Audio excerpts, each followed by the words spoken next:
হয়তো আমি জীবনে ভালো কিছু করতে পারবো। তো গানে চলে যাচ্ছি। যদি তরিতে বাসনা থাকে অতরে মন সাধুর সঙ্গ,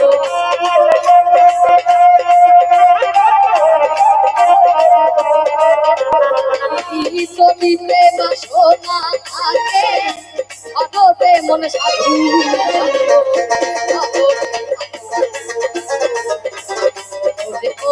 সাধুর সঙ্গ অজরে আনন্দের গৌরাঙ্গ।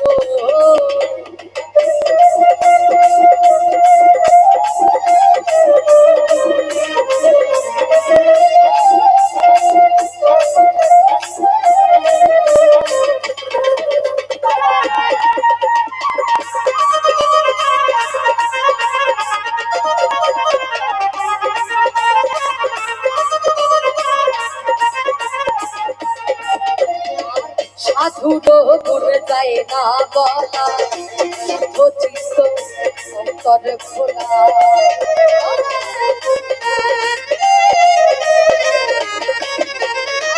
সাধুরো গুণ যায় না বলা, শুদ্ধ চিত্ত অন্তর খোলা। সাধুর দর্শনে যায় মনে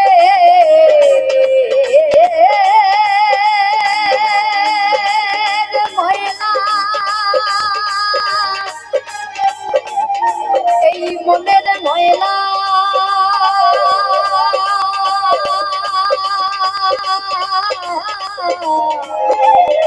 ওরে মনে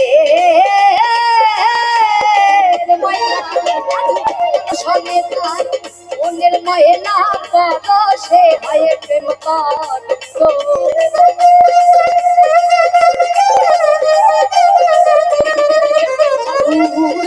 সঙ্গে তাই মনের ময়লা সে হয় প্রেম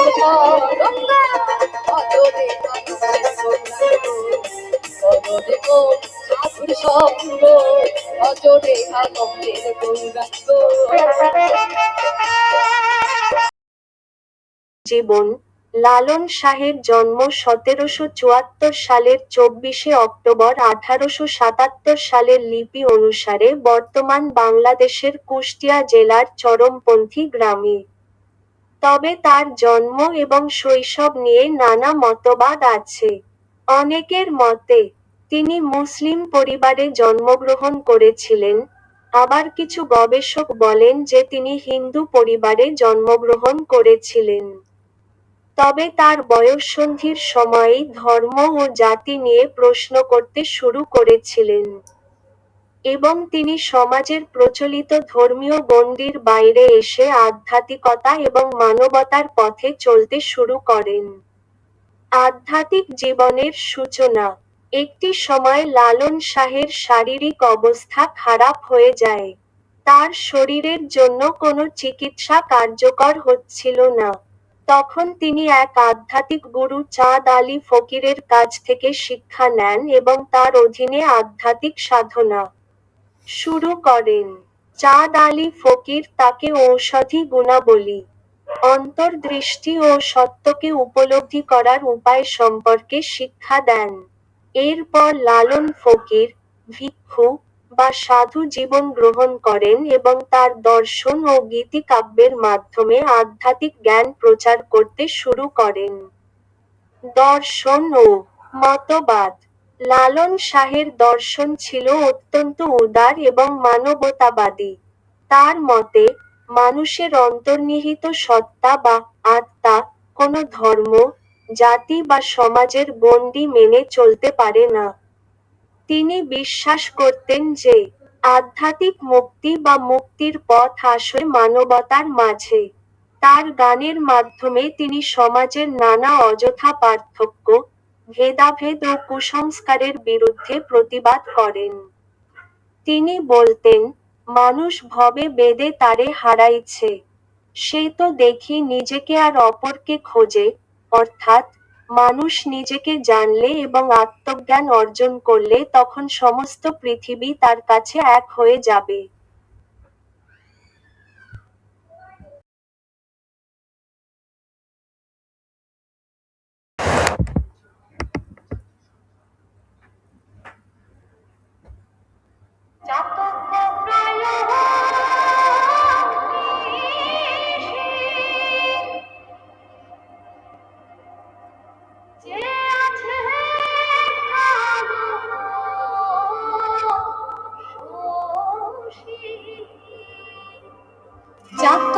প্রায়হর নিশি যে আছে কালো শশী।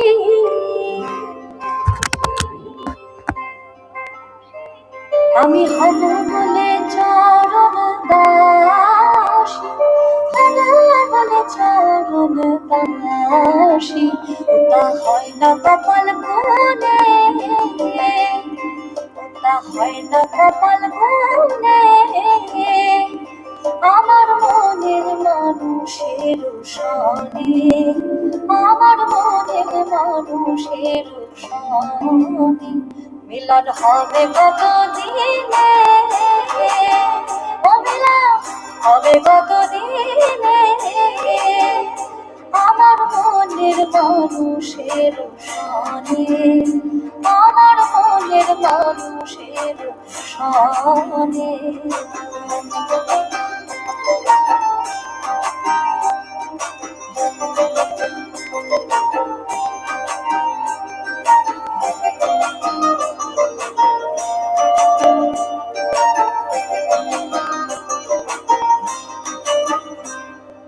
যখন ওই রাগ স্মরণ হয়, থাকে না রাখো লজ্জার ভয়। লালন ফকির ভেবে বলে সদাই, লালন ফকির ভেবে বলে সদাই। ওই প্রেম যে করে সে জানে, ওই প্রেম যে করে সে জানে। আমার মনের মানুষের সনে, আমার মনের মানুষের সনে মিলন হবে কত দিনে, মিলন হবে কত দিনে। আমার মনের মানুষের সনে, আমার মনের মানুষের সনে, আমার মনের মানুষ। পারে। এই অনিশ্চয়তাই তার দর্শনের মূল মানুষই সবচেয়ে বড় পরিচয়, ধর্ম নয়। তার গানে উঠে এসেছে মানবতা, সাম্যবাদ, জাতপাত ও ধর্মীয় ভেদাভেদ বিরোধিতা, আত্মার অনুসন্ধান, বিখ্যাত ধারণা মানুষ ভজলে সোনার মানুষ হবি। 17ই অক্টোবর 1890 সালে তিনি ছেউরিয়ার আখড়ায় মৃত্যুবরণ করেন। তার শিষ্যরা তাকে সেই আখড়াতেই সমাহিত করেন। প্রথমে এটি ছিল খুব সাধারণ একটি কবর, কোনো বড় স্থাপনা ছিল না। আখড়া থেকে মাজারে রূপান্তর। লালনের মৃত্যুর পর তার শিষ্যরা এখানে বসবাস ও সাধনা চালিয়ে যান। ধীরে ধীরে ভক্তদের আগমন বাড়ে, বাউল গান ও দর্শনের প্রচার হয়, ফলে এটি একটি আধ্যাত্মিক কেন্দ্র আখড়া থেকে পূর্ণাঙ্গ মাজারে পরিণত হয়।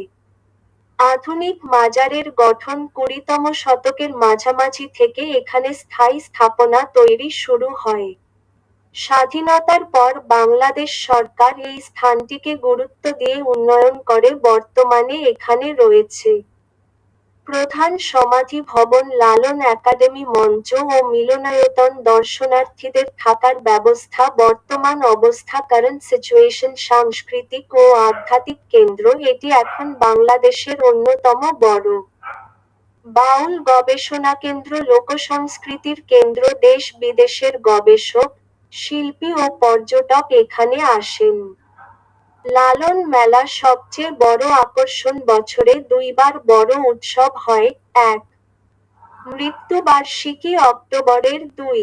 দোল পূর্ণিমা উৎসবের বৈশিষ্ট্য, হাজার হাজার বাউল একত্রিত হন, সারা রাত গান ও সাধনা চলে, কোনো ধর্মীয় বিভেদ নেই, সবাই অংশ নিতে পারে। দর্শনার্থী অভিজ্ঞতা, আপনি গেলে দেখতে পাবেন বাউলদের সরাসরি গান, একতারা, দোতারা, খমক বাজনা, সাধকদের জীবনযাপন, আধ্যাত্মিক আলোচনা। পরিবেশটা খুবই শান্ত, সহজ ও মানবিক। উন্নয়ন ও সুবিধা, বর্তমানে এখানে পাকা রাস্তা ও যোগাযোগ ব্যবস্থা, ভালো বিশ্রামাগার ও খাবারের ব্যবস্থা, নিরাপত্তা ব্যবস্থা, নিয়মিত রক্ষণাবেক্ষণ। কিছু সমস্যা ও চ্যালেঞ্জ: অতিরিক্ত ভিড়ের সময় পরিবেশ নষ্ট হয়, বাণিজ্যিকীকরণের অভিযোগ আছে কিছু ক্ষেত্রে, বাউল সংস্কৃতির মূল দর্শন হারানোর আশঙ্কা। লালন দর্শনের গুরুত্ব: লালন শাহের শিক্ষা আজও প্রাসঙ্গিক, কারণ তিনি বলেছিলেন, ধর্ম নয়, মানুষই আসল, ভেদাভেদ নয়, ভালোবাসা দরকার, বাহ্যিক আচার নয়, অন্তরের সাধনা গুরুত্বপূর্ণ। এই কারণেই তার মাজার শুধু ধর্মীয় স্থান নয়, মানবতার প্রতীক। সংক্ষেপে অবস্থান: কুষ্টিয়া, ছেউরিয়া। প্রতিষ্ঠাতা: লালন শাহ। মৃত্যু: 1890। গুরুত্ব: বাউল সংস্কৃতি মানবধর্মের কেন্দ্র, প্রধান আকর্ষণ।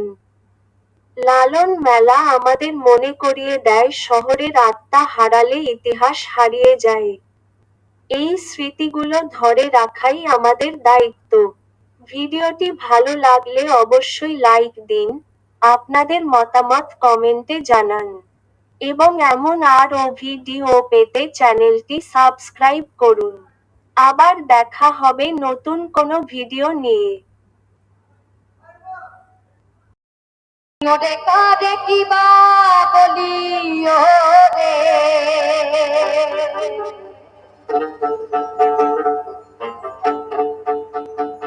ওরে কারে কিবা বলি ওরে, ওরে আমার দিশে না দিলে।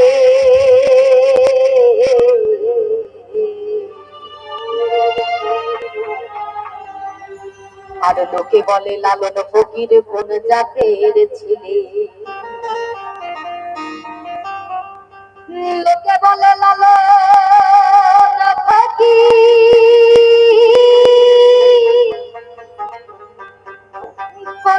কোন জাতের ছেলে, লোকে বলে লালন ফকির কোন জাতের ছেলে, লোকে বলে লালন ফকির কোন জাতের ছেলে। ওরে কারে কিবা বলি ওরে, ওরে কারে কিবা বলি ওরে, দিশে না মিলে। লোকে বলে লালন ফকির কোন জাতের ছেলে, লোকে বলে লালন ফকির কোন জাতের ছেলে।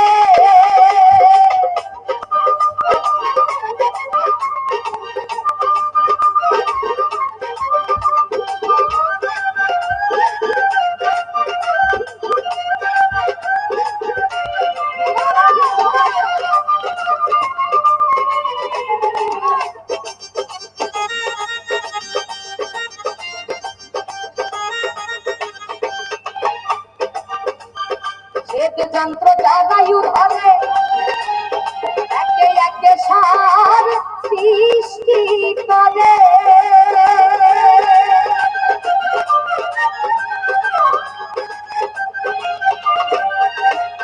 শ্বেত যন্ত্র জরায়ু ধরে, একে একে সার সৃষ্টি করে। ওদের আগুম নিগুম জরা জলে, আগুম নিগুম জরা জলে, আগুম নিগুম জরা জলে। ওতারে ওতারে ওতারে ওতারে ভিন্ন জাত বলে।